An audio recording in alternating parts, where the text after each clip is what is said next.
Kachow, the physics between Lightning McQueen's turns. On a flat curve, the only thing keeping a car from, like Lightning McQueen, from sliding outwards is friction between the tires and the road. Friction is limited though, it can only handle so much before the car slides. If the tire loses grip, McQueen flies off the track. High-speed racetracks use banked curves, so the car doesn't have to rely on friction as much, making turns safer and faster. Now let's talk about forces. First, gravity. The force pulling McQueen straight down towards the Earth. Its magnitude is mg, where m is mass and g is the acceleration due to gravity. This force always points vertically downwards.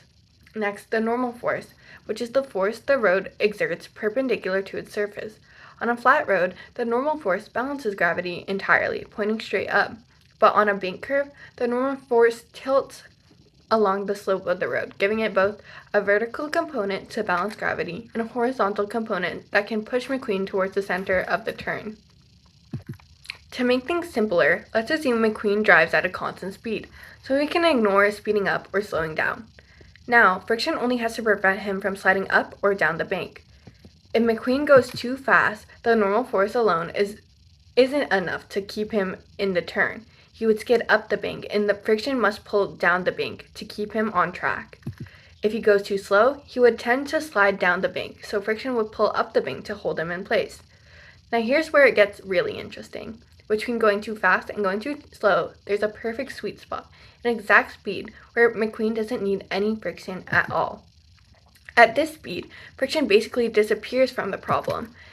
Even if the road is rough or icy, McQueen can make the perfect turn without sliding. Think of it as a Goldilocks speed. Not too fast, not too slow, just right. The normal force from the banked road does all the work to keep him turning safely.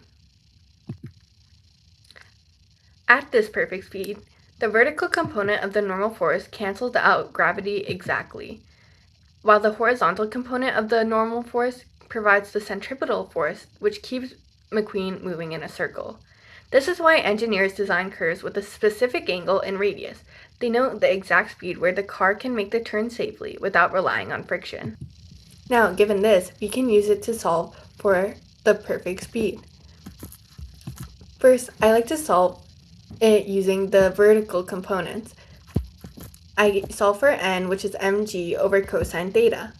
Next, I look at the centripetal part of our net force equations, and then I see that I can plug in n with mg cosine theta.